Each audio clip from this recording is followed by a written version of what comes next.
Kanker sel plasma. Apa itu kanker sel plasma? Jadi, kanker sel plasma adalah mieloma multiple, juga disebut dengan mieloma ganda. Kanker sel plasma. Sel plasma adalah jenis sel darah putih dalam sumsum tulang. Dengan kondisi ini, sekelompok sel plasma menjadi bersifat kanker yang berlipat ganda. Penyakit ini dapat merusak tulang, sistem ketebalan tubuh, ginjal, dan jumlah sel darah merah.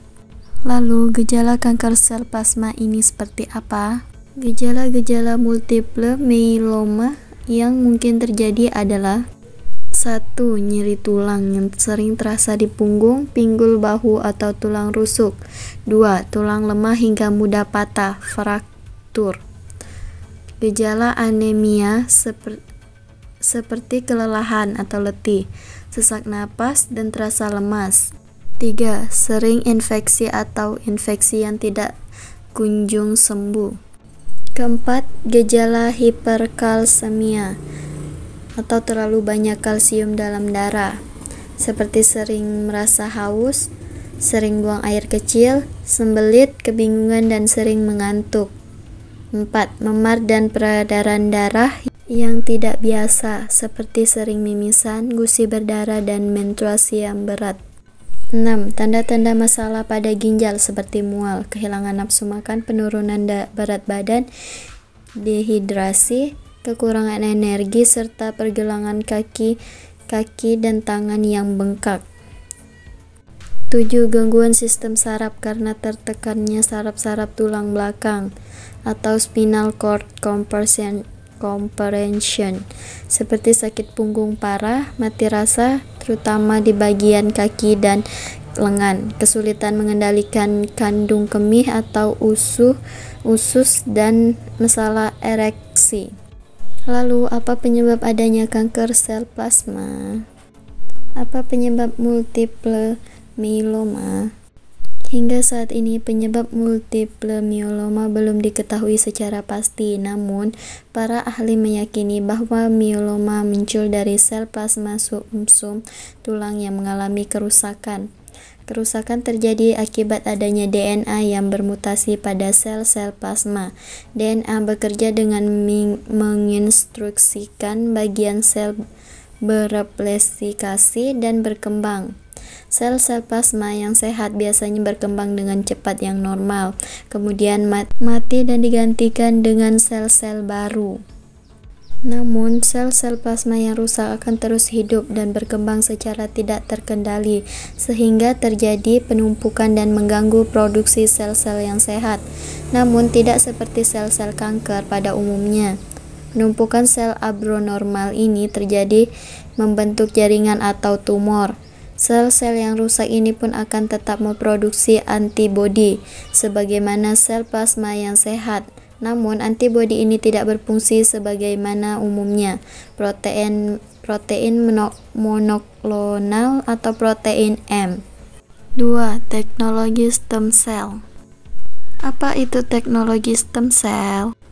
Teknologi stem cell yang lebih dikenal dengan sel punca stem cell adalah sel biologis yang merupakan jejak utama DNA.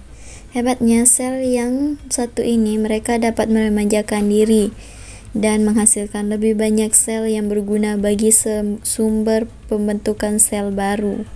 Pasti banyak orang yang belum mengenal apa itu stem cell.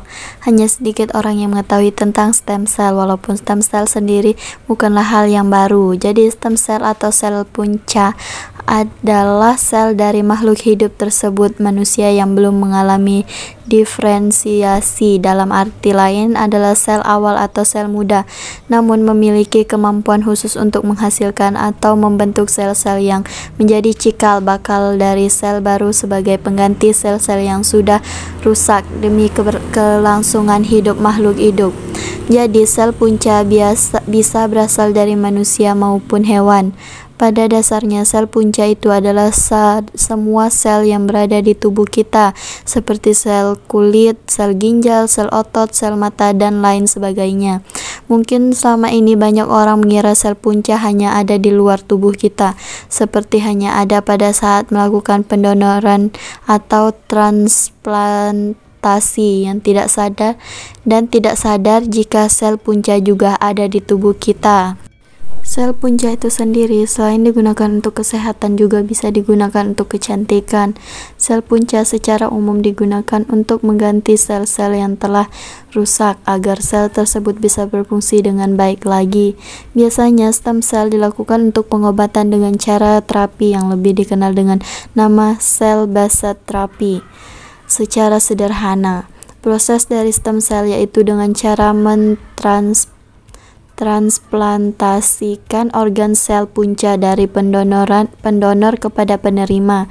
Transplantasi sel punca dibagi menjadi 3, yaitu transplantasi dari sumsum tulang belakang, transplantasi stem sel darah tepi, dan stem sel darah tali pusat.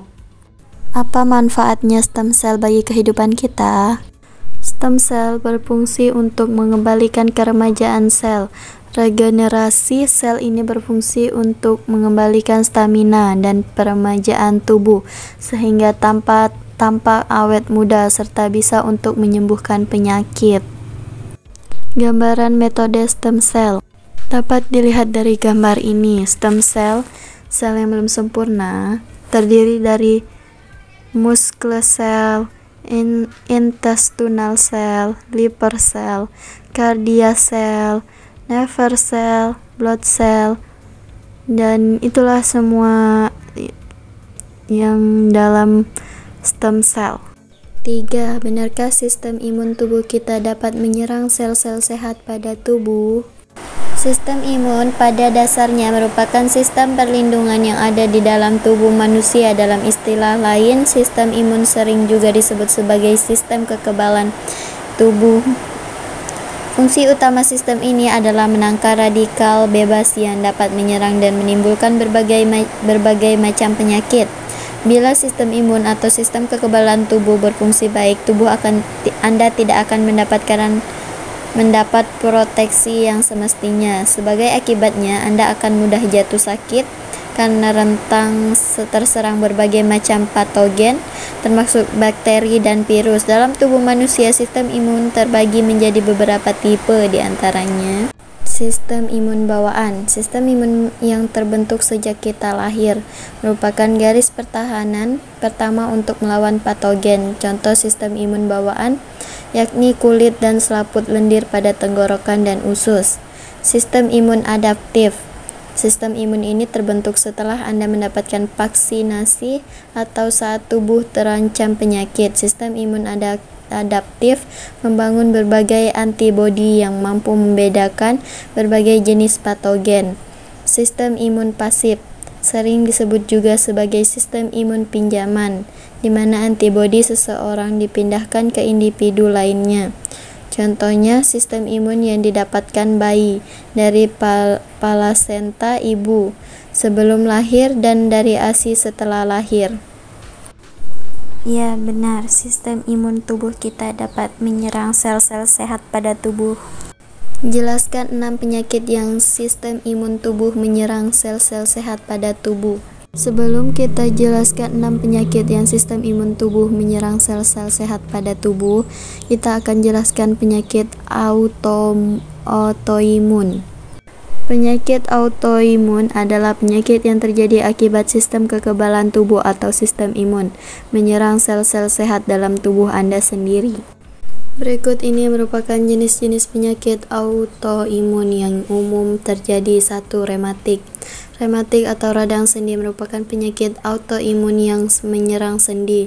Sistem kekebalan tubuh menghasilkan antibodi yang menempel pada lapisan sendi sehingga sel imun menyerang sendi dan menyebabkan radang, pembengkakan, dan nyeri. Orang dengan rematik biasanya merasakan gejala seperti sendi sakit, kaku, dan bengkak sehingga dapat mengurangi geraknya. Jika tidak diobati, rematik dapat menyebabkan kerusakan sendi permanen secara bertahap. 2. Lupus. Lupus atau lupus eritematosus sistemik dapat terjadi saat antibodi yang dihasilkan tubuh menempel pada jaringan di seluruh tubuh. Beberapa jaringan yang umumnya terkena lupus adalah ginjal, paru-paru, sel darah, saraf, kulit, dan sendi. Orang dengan lupus dapat mengalami gejala seperti demam, berat badan turun, rambut rontok, kelelahan, ruam, nyeri atau bengkak pada sendi dan otot, sensitif terhadap sinar matahari, sakit dada, sakit kepala, dan kejang. 3. Psoriasis. Psoriasis merupakan penyakit yang disebabkan oleh pertumbuhan sel kulit baru yang sangat cepat sehingga menumpuk di permukaan kulit. Penyakit ini menyebabkan kulit menjadi kemerahan, lebih tebal, bersisik, dan terlihat seperti bercak putih perak. Selain itu, juga dapat menyebabkan gatal dan nyeri pada kulit. 4. Penyakit radang usus.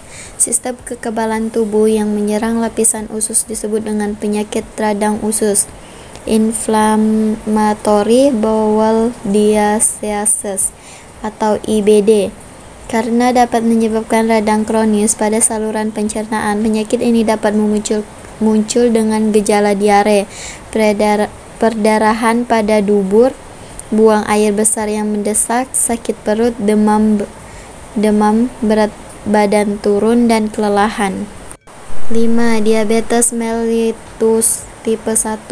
Penyakit ini disebabkan oleh antibodi sistem imun yang menyerang dan menghancurkan sel penghasil insulin atau hormon yang dibutuhkan dalam mengontrol kadar gula darah di pankreas. Akibatnya tubuh tidak bisa menghasilkan insulin sehingga kadar gula darah Anda menjadi tinggi. Gula darah yang terlalu tinggi ini kemudian dapat memengaruhi penglihatan, ginjal, saraf, dan gusi Anda. 6. Sklerosis ganda. Multiple sklerosis atau sklerosis ganda adalah penyakit autoimun yang menyerang lapisan pelindung di sekitar saraf. Hal ini dapat menimbulkan kerusakan yang memengaruhi otak atau sumsum tulang belakang. Orang dengan sklerosis ganda dapat menunjukkan gejala seperti kebutaan, koordinasi yang buruk, kelumpuhan, otot menegang, mati rasa, dan lemah. Gejalanya bisa bervariasi karena lokasi dan tingkat serangannya berbeda-beda antara individu. Dan sekian jawaban dan pembahasan dari saya. Terima kasih. Wassalamualaikum warahmatullahi wabarakatuh.